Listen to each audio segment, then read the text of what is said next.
चला मैत्रिणींनो, आज बघूया एकदम विकत मिळते तशी फक्त दूध आणि साखर वापरून केलेली बासुंदी कशी करायची आहे ते। त्यासाठी मी या ठिकाणी कढई घेतलेली आहे। कढईच्या तळाला थोडंसं पाणी घातलेलं आहे। पाणी घातल्यामुळे दूध तळाशी अजिबात चिकटत नाही, त्यामुळे पाणी घालायला अजिबात विसरायचं नाही। नंतर कढईमध्ये मी घेतलेला आहे 1 लिटर दूध।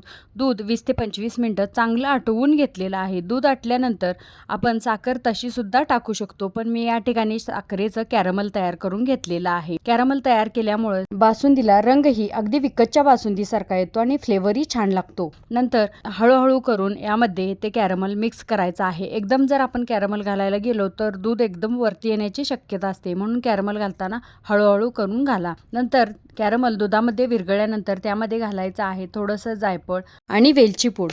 गरम असताना बासुंदी थोडी पातळ वाटली तर फ्रीजमध्ये ठेवून थंड केल्यानंतर बासुंदी अगदी दाटसर आणि विकतसारखी होते। हवे असतील तर वरून ड्रायफ्रूट घाला। आवडल्यास लाईक करा, शेअर करा आणि चॅनलला नक्की सबस्क्राईब करा।